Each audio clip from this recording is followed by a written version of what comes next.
Closed captioning of this program is underwritten by AARP of the Virgin Islands. The views expressed on this program are not necessarily those of WTJX, its board, staff, or underwriters.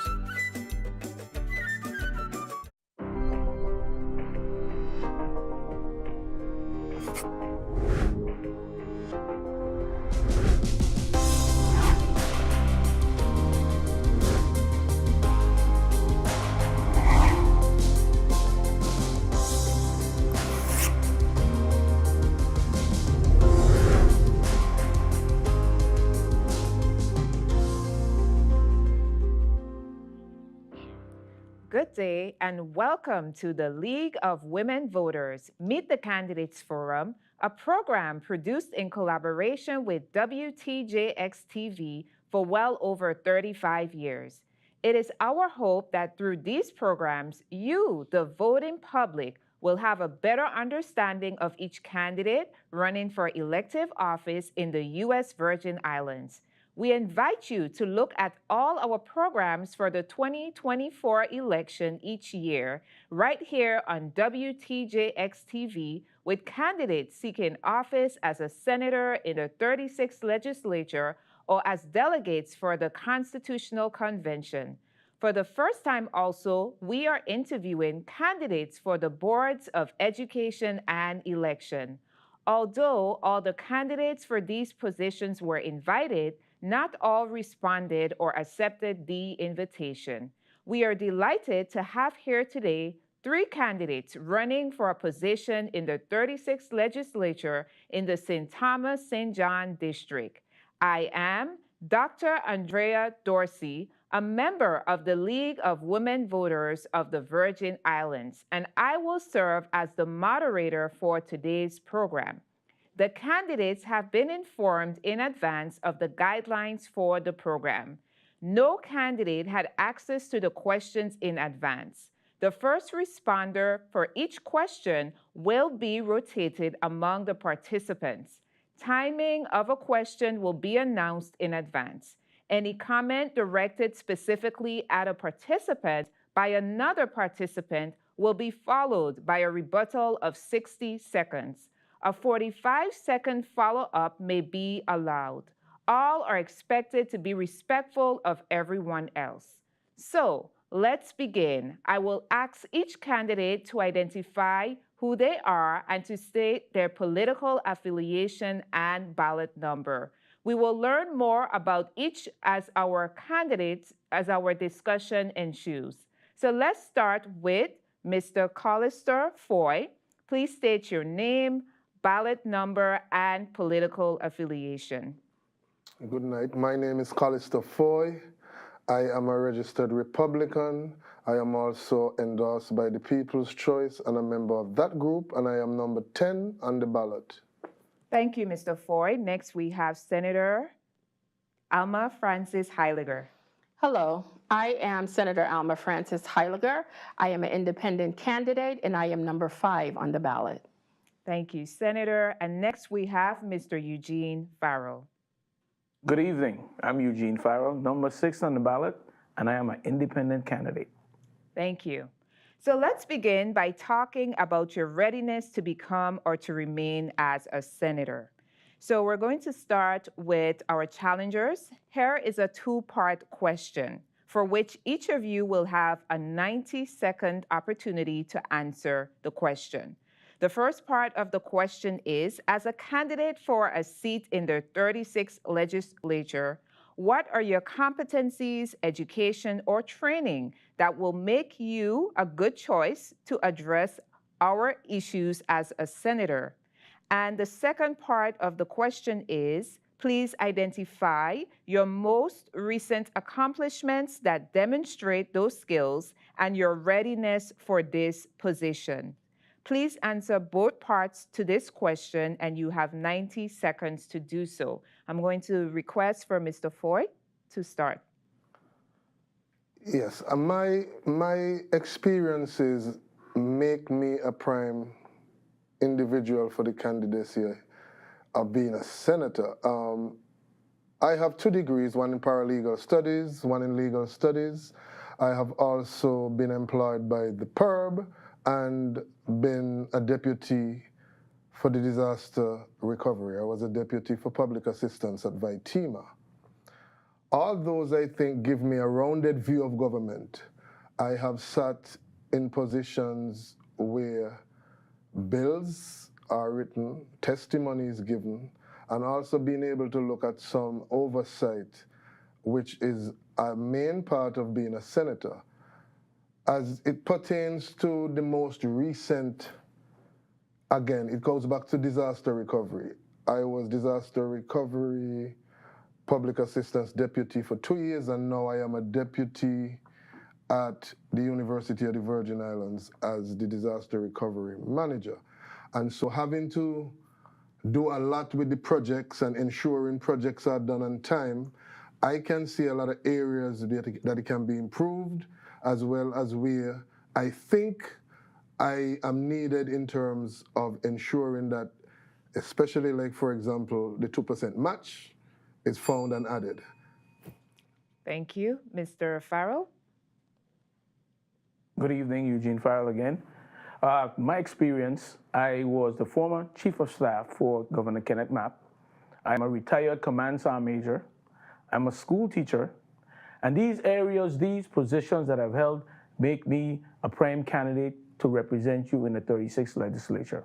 For instance, I teach economics in school, economics, government, and history. Those areas are vital for anyone representing the territory. You have to know your history. That's number one. You have to study economics. You have to know exactly what's going on in the economy to make your economy better. And finally, leadership. I'm a leader. So for me, those are the three qualities that I feel that would make me an excellent candidate to represent you in the 36th legislature. Thank you.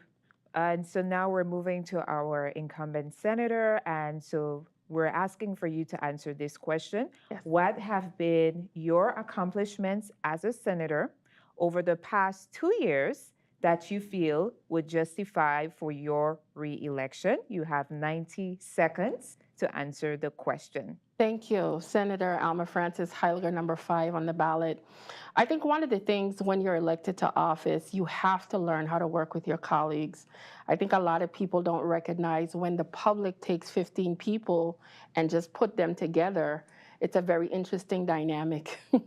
So when you are put into a situation, you have to learn how to compromise, you have to learn how to negotiate, you have to learn how to deal with individual personalities, but with the goal of knowing how to put the people first at all costs. You know, sometimes working with my colleagues, we do clash on certain instances, but it is so important for me to make sure that I always represent the people of this territory and put them at the forefront. So no matter what, for me, that is something that I utilize on a day-to-day basis to get my goals across on behalf of the people.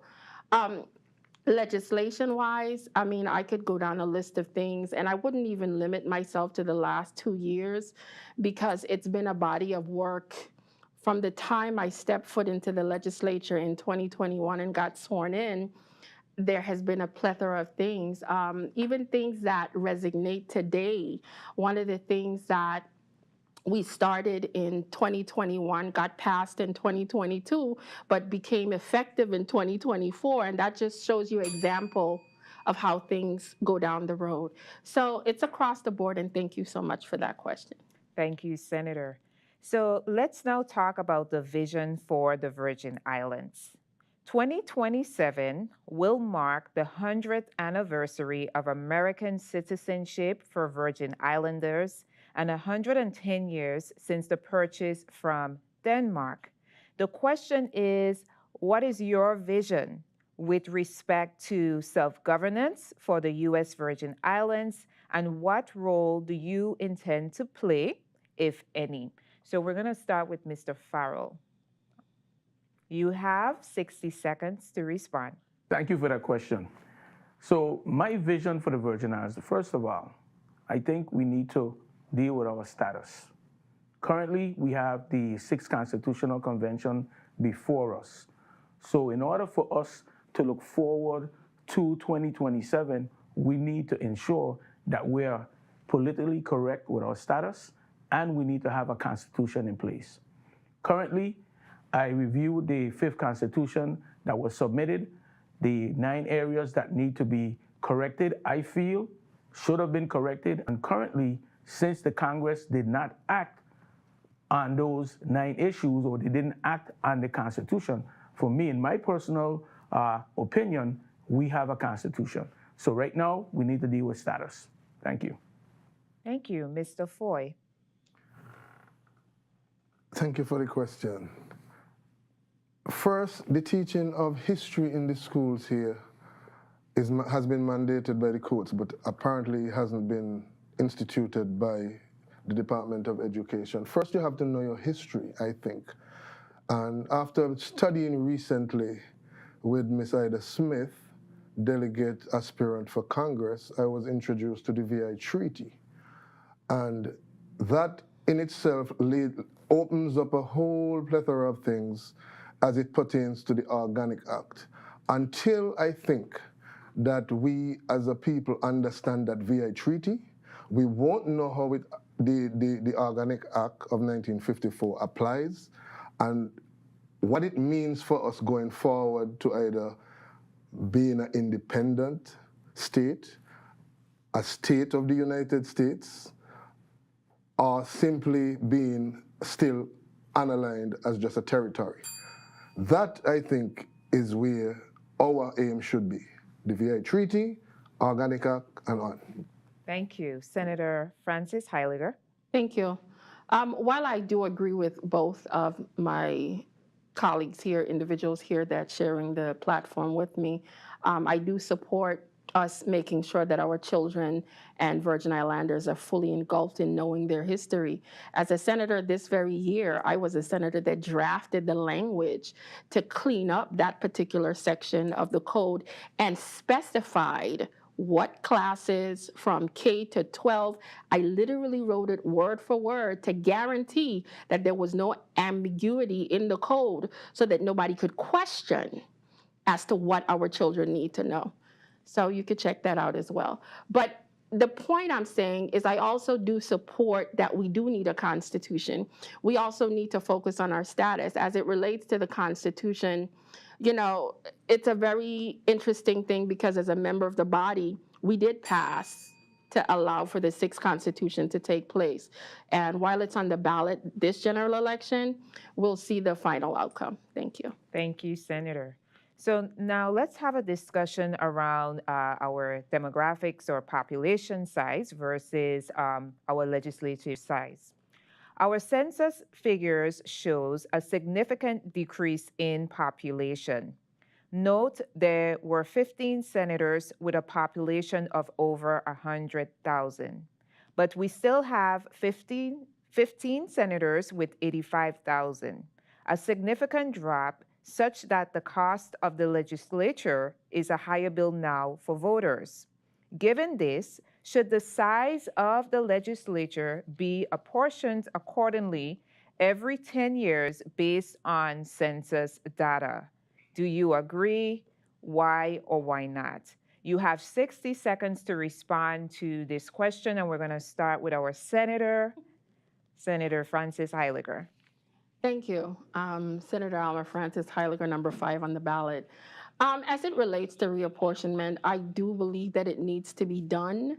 As it relates to the reduction of the Senate, I'm going to be honest with you. With all the corruption I see going on in government, I would be paranoid to actually have less people running that legislature number-wise. As it relates to the census, I don't believe that that number is even accurate. Because even I, as a senator sitting here, wasn't even counted in that census. We were dealing with COVID. We were dealing with a situation where people weren't going to people's homes. Nobody called me. Nobody came to my house. So even I wasn't counted. So I can't look at that 85,000 number and actually believe that it actually represents the amount of people here in this territory.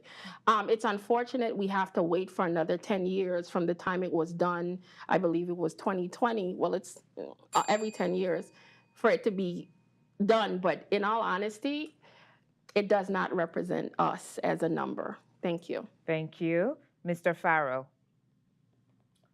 Eugene Farrell, number 6 on the ballot. I do agree with the senator.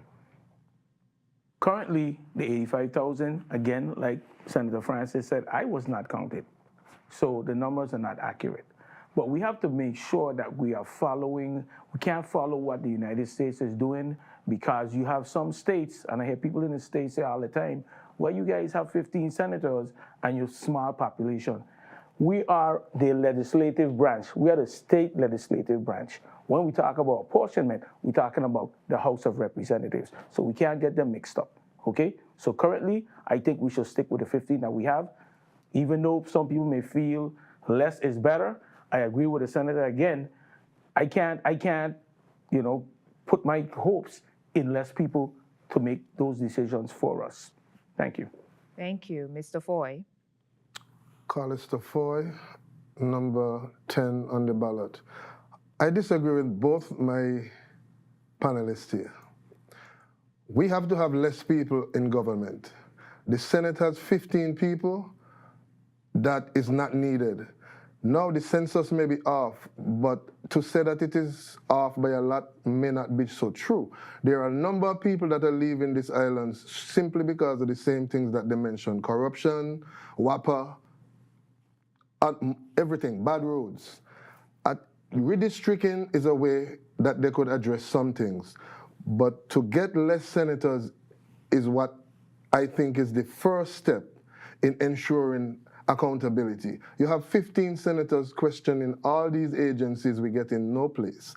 If you streamline it, reduce the salaries of these senators and bring it back into alignment with what is affordable, is how I would put it, you should be able to get some more accountability.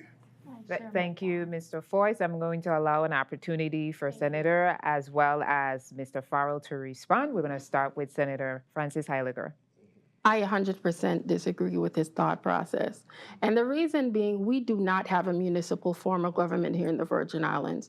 There's a complete difference when you have 15 people taking on the responsibilities of what you would have even stateside aldermen, councilmen, so many different levels of bureaucracy that is available to the people in the United States. It's not available here. It's either you go straight to the governor, a senator, or you deal with a delegate to Congress. Now, if we were in a situation where we had multiple forms of government, that people were taking accountability for all the various things, I could see, hey, maybe you don't need that many senators. But a lot of things fall on the backs of the senators, and we take on a lot of responsibility that would have normally gone to other agencies and different departments and other people that were elected if it actually existed here in the territory. But the fact of the matter is, it does not. Thank you very much. Thank you. Mr. Farrell. Yes, it sounds good to have a reduction in senators. It sounds good to reduce the salaries. But be honest. Be honest. You get what you pay for. So if you intend to reduce the amount of senators and reduce their salaries, you're not going to get the most qualified people that you have. Also, when we look at municipal government, according to Senator Francis, she is correct. We cannot compare ourselves stateside. And again, we're talking about the House of Representatives. We're talking about Congress. This is our local government. Our representative is currently Senator Delegate Stacey Plaskett. She's the one that's representing us on that level. And that's where they're talking about apportionment, and that's where it relates to the census, not the local legislature. Thank you. Thank you. Now I will provide an opportunity for Mr. Foy to respond. You have 45 seconds to do so. Thank you. I appreciate. We have 15 senators, various agencies, commissioners, an alignment of bureaucrats. If it is successful, why is the Virgin Islands on the verge of collapse? Why are the roads like this? Why are the hospitals like this? Why is the disaster recovery like this? We cannot continue to avoid the one thing that is directly in front of us. Big government doesn't do nothing for you if it's aligned against the people. If the people are being serviced, then I would agree with my colleagues. But if they're not being serviced, 15 senators does nothing, because right now, they accomplish nothing. Thank you, Mr. Foy. So due to time constraints and so many other topics to share, we will move along to the next question. So we want to look more closely at accountability. Concerns have been raised about a lack of accountability with respect to senators. It has been suggested that numbered seats or district representation be instituted. What are your responses to these ideas? So we're going to start with Mr. Foy. You have 60 seconds to respond to this question. Callister Foy, number 10 on the ballot. I am a fan of redistricting. If you have senators living in the area, their district, then they're held accountable in that district. As it stands now, the senators are elected across the board. So to me, it's more like a popularity contest. Redistricting forces you to have accomplishments in your area, and then the people in that district hold you accountable. You won't get elected simply because you know a lot of people or you're popular. And so for me, the redistricting is a must. If I was to get like-minded individuals and was to be elected, that would be a priority. That's my response. Thank you, Mr. Foy. Senator Francis Heiliger. I am in support of sub-districting. I don't have a problem if we were able to sub-district our community into sections and individuals run to represent those particular sections. We're already sub-district technically in 2 separate districts, but if we were to break it down, I remember there was an initiative several years ago where they attempted to split us up from 2 to 5. And there's nothing wrong with that. But I think at the end of the day, we still have to get the data and the research to make sure that we're partitioning the Virgin Islands in a way to make sure that the representation is there, as opposed to just saying we're doing it for the sake of doing it. When it comes to accountability, I believe that each senator has something to bring to the table, but at the end of the day, it is ultimately up to the people to make that decision. So when individuals share that senators are not doing anything, I think the onus is on the public to guarantee they go out, do their research, understand who's running for office, and make sure you put people in that give some kind of importance to what they need. Thank you. Thank you, Senator Francis Heiliger. Mr. Farrell. Eugene Farrell, number 6 on the ballot. I agree with apportionment, but I think one of the fundamental problems that we have is St. John. How can we structure what we're trying to do and actually include St. John so St. John can be represented? So once we figure that out, then we'll be able to move forward. Accountability. Our issues right now with accountability is not so much the legislature. However, our accountability is with the executive agencies. That is the one, those are the ones that are responsible for executing the will of the people. Those are the ones that are responsible for getting the work done. So once we hold them accountable, and that's one of the responsibilities of the legislature, is oversight. Once we get the oversight and we continue to do oversight, we will get our work done. Thank you. Thank you. So on to another topic. We of the League of Women Voters of the Virgin Islands are shocked and dismayed to hear that far too many citizens say that they are not voting this year because they see little happening to alleviate their suffering with high food prices, insecure energy sources or resources such as WAPA, lack of affordable housing, and crime year after year. So at this point, what can you tell these citizens about reasons for voting in November? So we're going to start with Mr. Farrell, and you have 60 seconds to respond to this question. Please go out to vote in November. Because if you don't go out to vote, the individuals that you are not in favor of, the ones that are not completing the task right now, they will be there again. And you will get the same thing. We as legislators should hold the executive branch's feet to the fire. And unless you get like-minded people in the Senate whose mantra is accountability and transparency, you're going to continue to get what you've gotten, which is lackluster performance, bad roads, high WAPA bill, high food bills, high gas. So I urge you to go out and register to vote so you can select who you want to represent you. Thank you. Eugene Farrell, number 6. Thank you. Mr. Foy. Ditto to everything that the League of Women Voters have found. It's suffering across the board. One of the reasons why I am in this race is simply because of that. Not a politician, but enough is enough. People are suffering, people can't seem to get any relief. There is a level of fear, uncertainty. It reaches a point when you have to now make choices. And I think, on the opposite of what Mr. Farrell said, yes, we're begging people to go out and vote, but I think there's an underlying current where people are going to go out and vote, and they are going to make a change.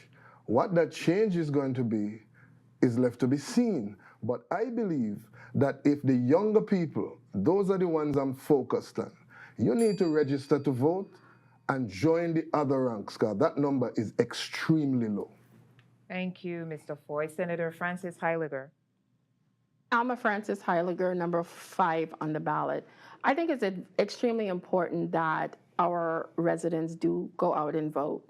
But at the end of the day, I understand their plight.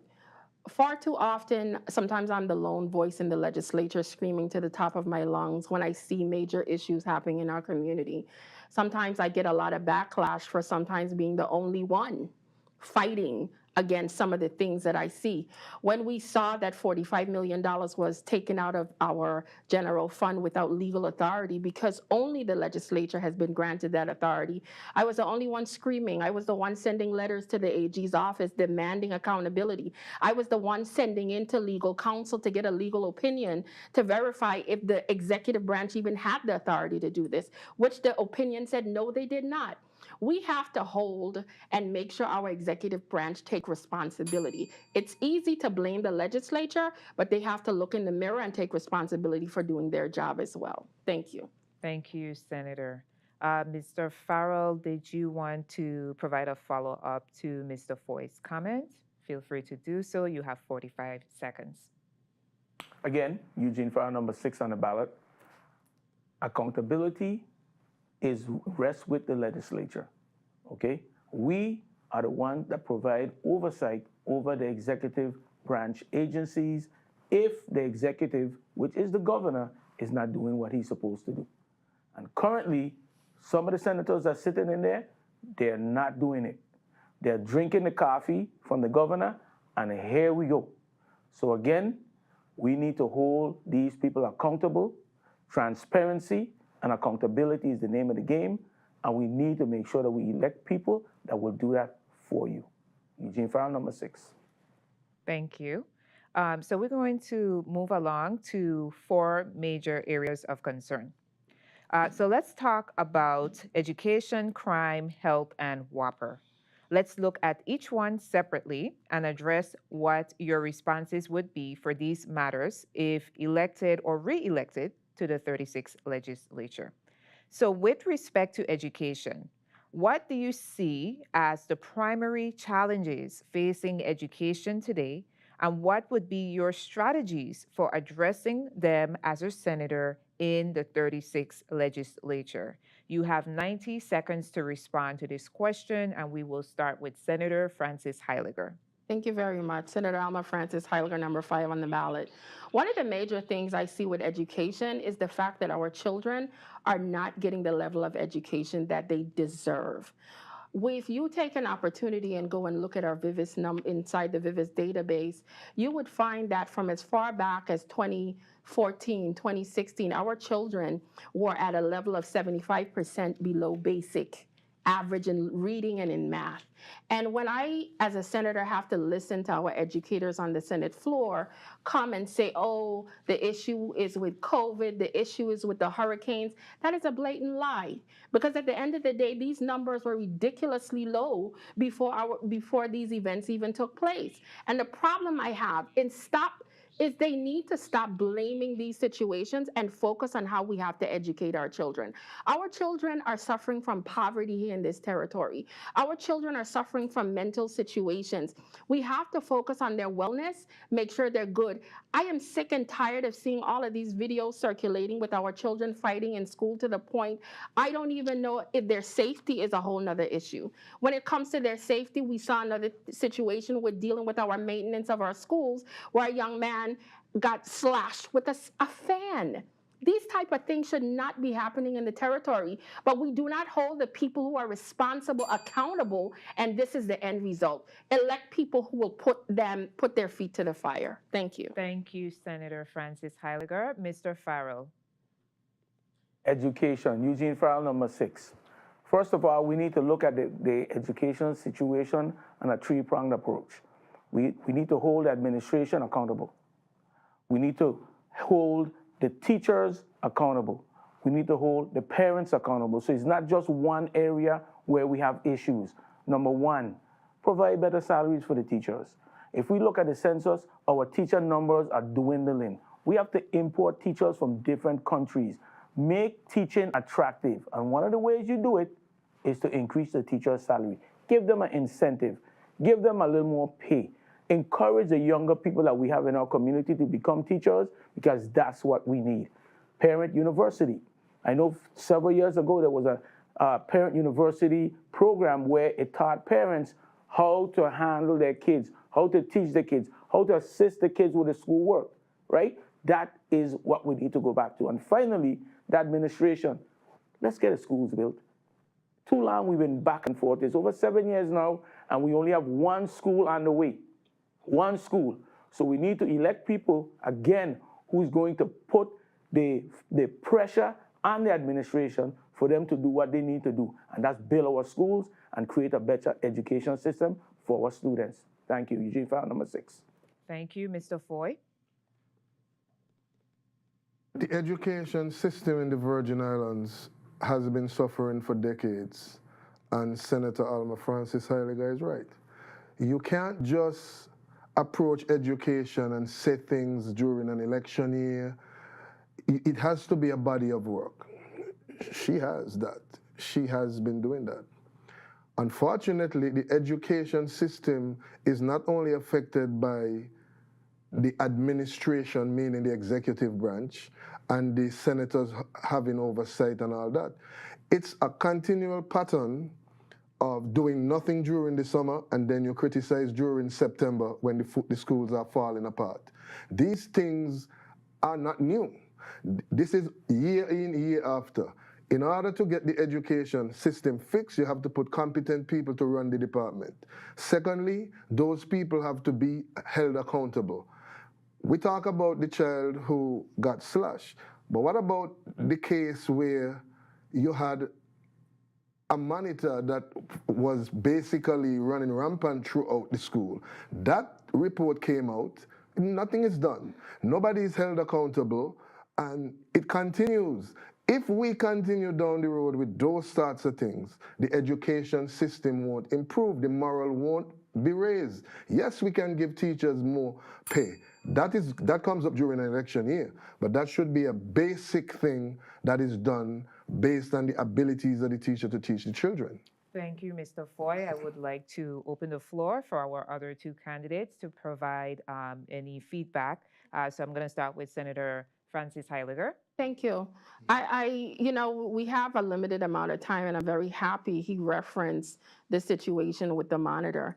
As a senator, I passed legislation that turned when individuals are responsible for making sure they report these types of sexual abuse and neglect of our children, if they don't report them, I turned it into a felony. They had it like it was nothing on our books. I raised the level of how long people could be convicted for, as well as I also increased the fines if they're convicted.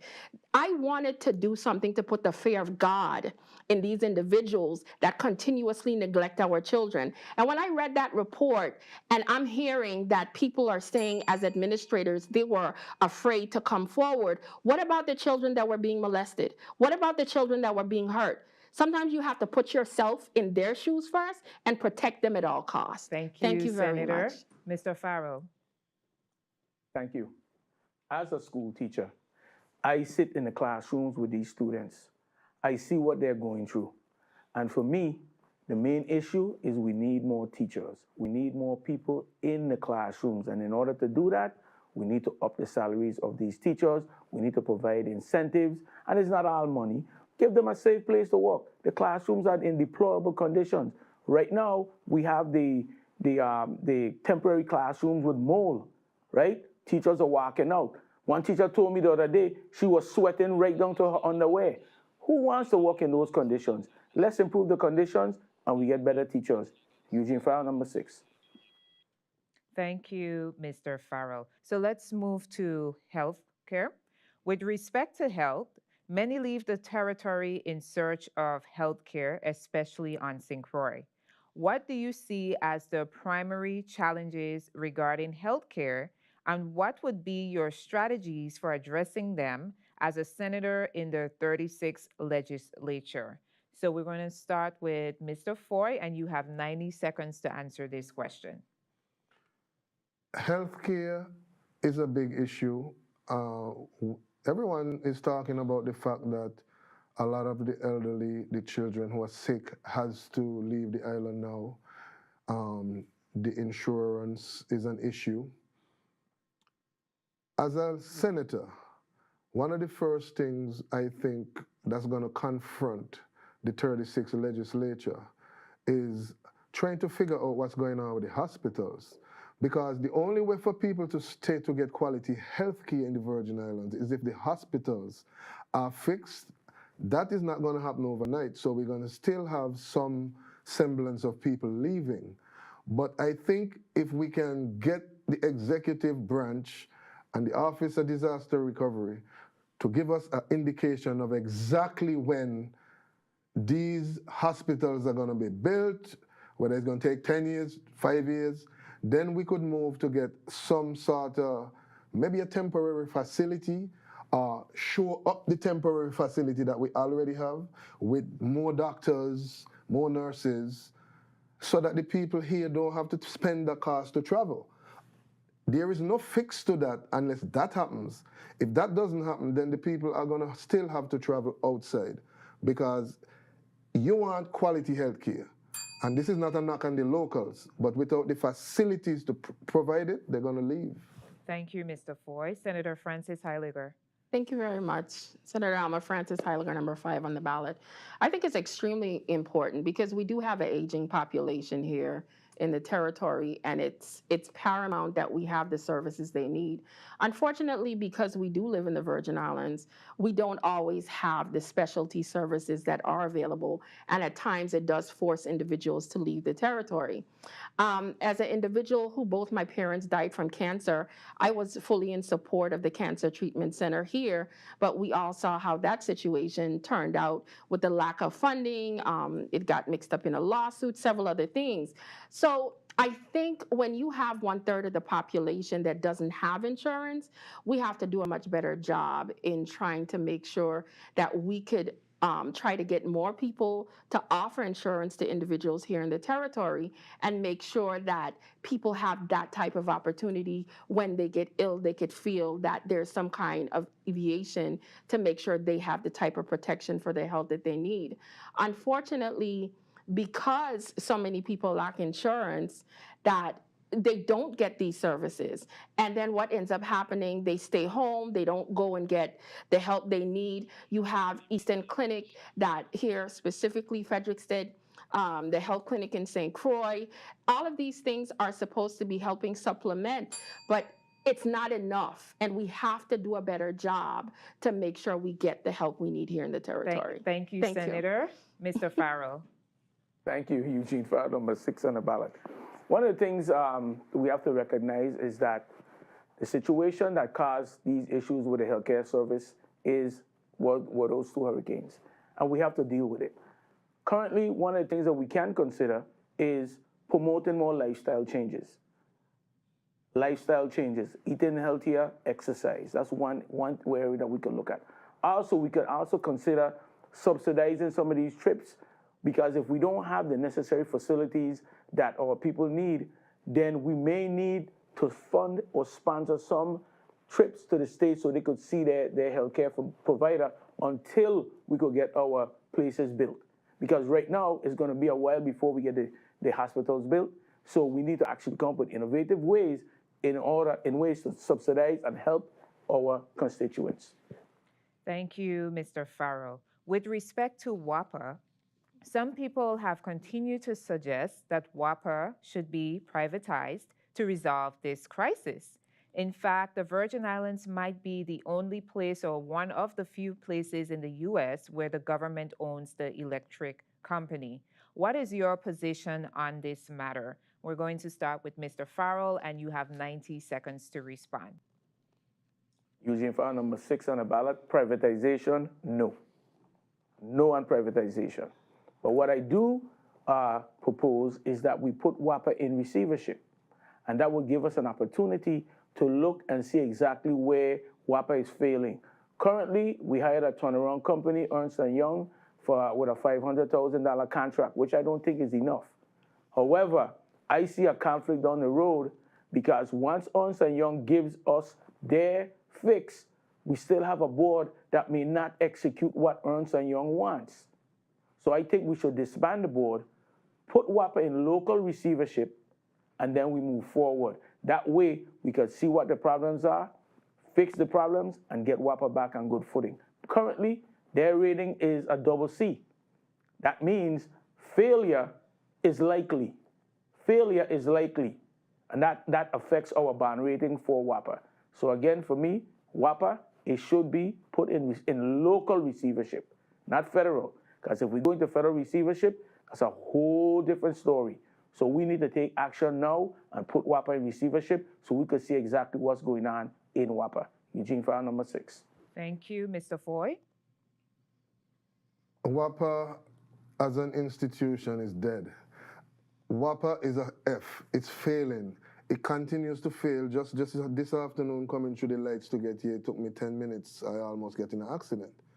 You know, we have to realize that WAPA is not about electricity anymore. WAPA is about something totally different. There is no way you can put a turnaround company to run a failed institution and dump that kind of millions into it. WAPA needs to be boycotted or simply just let go to pasture. That you cannot fix the pieces of a car, one today, one tomorrow. The car is going to crash eventually. At this point in time, I think, unlike Mr. Farrell, they should get a federal receivership. Let's see underneath the skirt tails of WAPA. Why is there this angst of getting financial audits and knowing what has been happening from since God knows when, 2010, 2007? We have been getting rolling blackouts now more than we did 5 years ago, 10 years ago. We can't continue. So my thing is this. WAPA is failing. Dumping more money doesn't make any sense. Bring in the feds, put it through the motions to get accountability. Thank you. Melai. Thank you, Mr. Foy. Senator Francis Heiliger. Thank you. Senator Alma Francis Heiliger, number 5 on the ballot. I think a lot of times there's a disconnect when it comes to WAPA and the people of this territory, because we always seem to get disconnected. We don't get the power that we need. I mean, I have been at home sometimes just relaxing, and then I'm in pitch darkness. And I can't imagine how my constituents and residents feel if I'm feeling the way I am. But what I do recognize is we have to figure out a way how to deal with WAPA. Sometimes I go to the mindset that, hey, we need to just scrap this whole thing and start anew. I have done quite a bit of research on other ways of generating energy for the territory. I have a piece of legislation to look at hydro fuel, because the biggest part of the monies that WAPA spend has to do with the fuel cost. That's the bulk of where the money goes. But in reality, 1/5 of the world population and their energy is generated from water. we need to look at other alternatives and give the people a peace of mind here in this territory. Thank you, Senator. For the interest of time, we will move along to the next question. So this speaks to family life issues. In addition to the major concerns we have discussed, it was found by the AARP that many families are suffering from being the caregivers for aging and aged family members, resulting in the alarming draining of their own resources. Many say they will support those candidates with solutions to assist family caregivers. What do you see possible as a legislature to help family caregivers? So you have 60 seconds to answer this question. We will start with Senator Frances Heiliger. Thank you. Alma Frances Heiliger, number 5 on the banner. As a senator, I literally recently put in legislation to create adult foster care system. And the reason why I did that is because you have to understand with our aging population, as well as you have a lot of people that live alone, as well as individuals that are taking care of the elderly. The plan for this piece of legislation, which has been passed in several states, is where you give people an opportunity to potentially live with others and get the type of care that they need. Just like how you would have a child go into the foster care system, you would have adults also have that opportunity as well. And I think that would help alleviate some of the strain and the stress, because it's kind of hard when you have a family member and all the burden is falling on you. So I fully understand that. Myself recently, I am dealing with a situation where one of my family members is mentally ill. And the level of work that goes into that, I just ask God for help. Thank you. Thank you. Thank you, Senator. Mr. Farrell? Eugene, file number 6 on the ballot. First of all, I'd like to say thank you for all the caregivers that are going out and providing elder care. My mom is one of those individuals who has to be cared for by someone coming to the house every day to take care of her. And for me, one of the areas that we could do, we could probably create legislation to provide subsidies to assist for the family caregiver program. Whereas we have enough money in this pool to actually help those families who cannot afford to pay for those individuals. Right now, we need to improve the CNA program. The CNA program, those individuals have the skills, knowledge, and abilities to participate in this program. So right now, what we should be trying to do is fund that and beef up our CNA program so they could go out into our community and provide the service that we need. Eugene, file number 6 on the ballot. Thank you. Mr. Foy? The home caregiver program, how do you help individuals who take care of our loved ones, who have to put up with the things that we can't put up with, or we have to work while they do it? You know, all of us have older folks who we have to deal with. We know the stories, especially if you have an older parent who has dementia, Alzheimer's, that multiplies it out like 5 times. I had that situation recently. It's not easy. And for those caregivers who actually stay in the home and take care of those, how do you help them in terms of getting maybe more shifts in, maybe getting more certification for people? Because a lot of the times the persons who give the care aren't really qualified, and we got to admit that. So if we train them properly, it might help alleviate it some more. Thank you, Mr. Foy. So let's look at the topic of probate reform. Given the significant decrease in affordable housing availability in the territory, largely due to derelict and abandoned properties often tied up in probate, how will you approach probate reform in the Virgin Islands to increase housing inventory and help residents live and remain in the territory? We're going to start with Mr. Foy. You have 60 seconds to respond to this question. First of all, we have to address the court part of it. Too much cases stay on the dockets of the court, and this is across all, but especially in probate. So that has to be fixed, whether it means that we put more judges in place. I don't know if that's the answer, but to have cases sit there for 9 and 10 years doesn't make sense. Now, in terms of getting people to stay in the territory, you have your homes and you have the lieutenant governor's office coming after you for taxes, and if you don't pay your taxes, you lose your homes. Yet we're spending millions of dollars in areas that don't make sense. Why can't we take some of that funding and give these same people grants, give them amnesty for some of the taxes they owe? The poor people, if it's an older person who have a house, is derelict, yes, but if you assist them in building it up, then they'll stay, instead of just leaving them to the wolves. Thank you, Mr. Foy. Senator Francis Heiliger. Thank you. When it comes to probate, I do agree that we have a problem with our court system where these things stay on the docket for quite some time and there's no resolution. As an individual, I believe that there should be more education in teaching our people about setting up trusts, because trusts don't have to go anywhere near a courthouse, and everything you could do in a probate court could be done in a trust. You could put every house, every car, everything, and dictate and say how this is supposed to be split up, and you don't have to go to court to get it executed. But I think a lot of times when people hear the word trust, they assume it's for the wealthy. But in all reality, anybody can set up a trust to make sure their assets are passed on the way that they need to. As it relates to abandoned and derelict properties, I have a piece of legislation that I've been working on. Several of my other colleagues do have as well, and we created a abandoned and derelict task force that we are going to be soon bringing out a piece of legislation to work on that and help clean that up in the territory. Thank you, Senator. Mr. Farrell. Thank you, Eugene. For item number 6 on the ballot, I do agree with the senator in reference to education. We need to create some way that we could get the families for these probate cases, let them know that there is help to get them to resolve the issues that they have. I also agree with speeding up or increasing the number of judges so we could get these things moved along.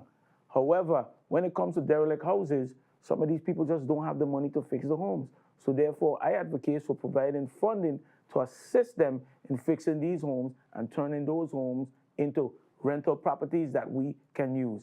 Also, when it comes to the low housing stock, this happens because we don't have enough hotel rooms, because the Airbnb market is actually using the available housing stock that we have.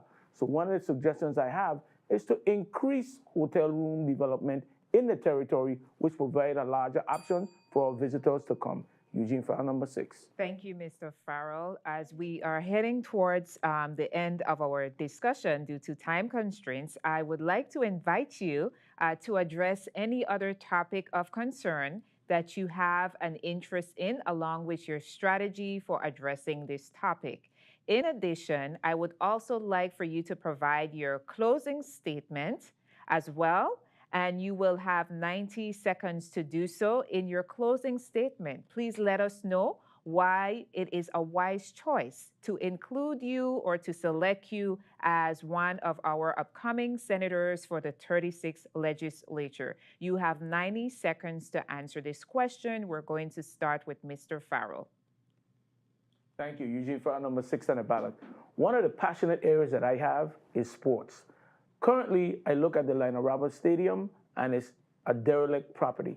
Right now, I'm trying to educate the community so we could move forward with the funding that was actually proposed to build and rebuild Lionel Roberts Stadium. For me, this would get most of these young men off of the street.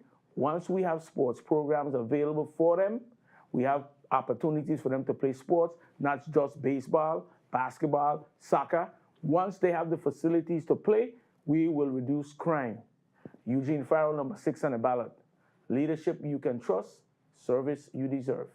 Thank you, Mr. Farrell. Senator Francis Heiliger. Thank you.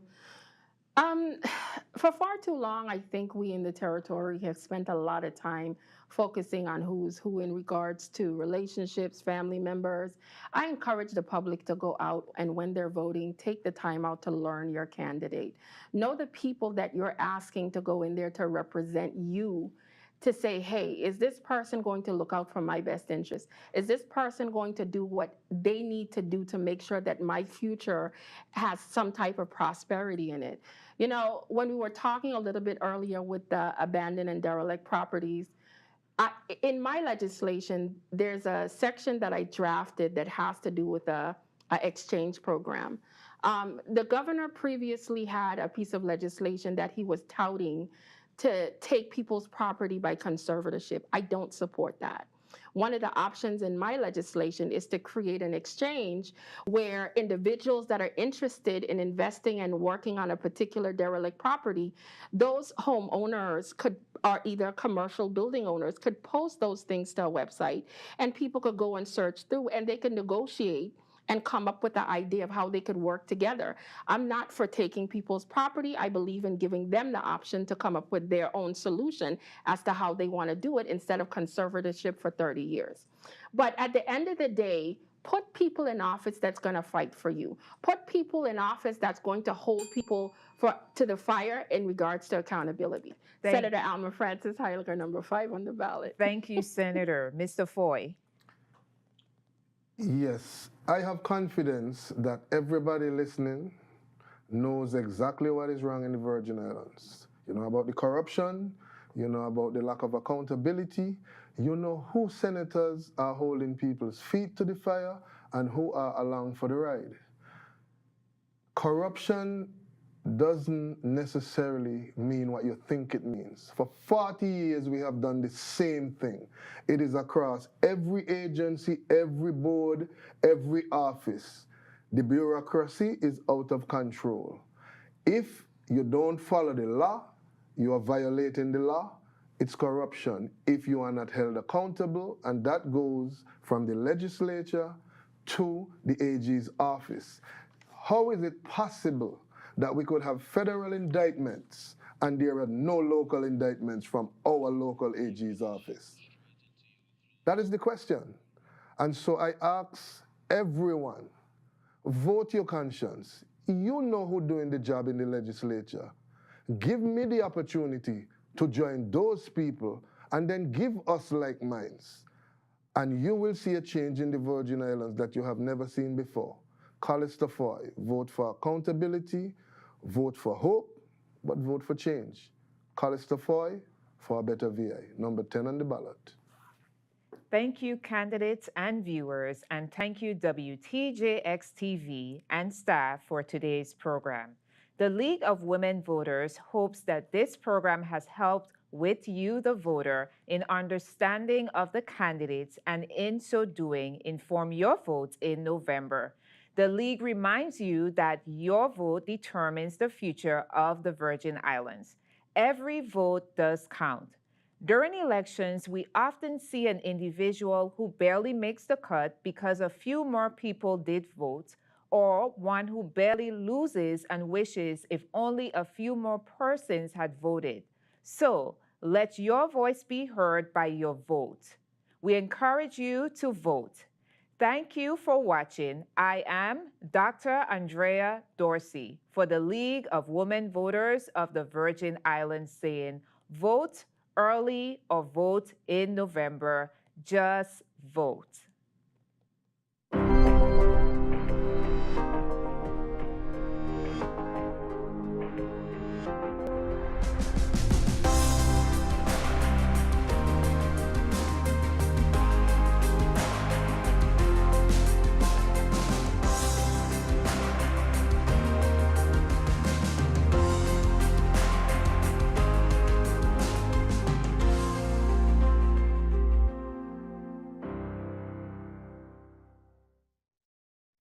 The views expressed on this program are not necessarily those of WTJX, its board, staff, or underwriters.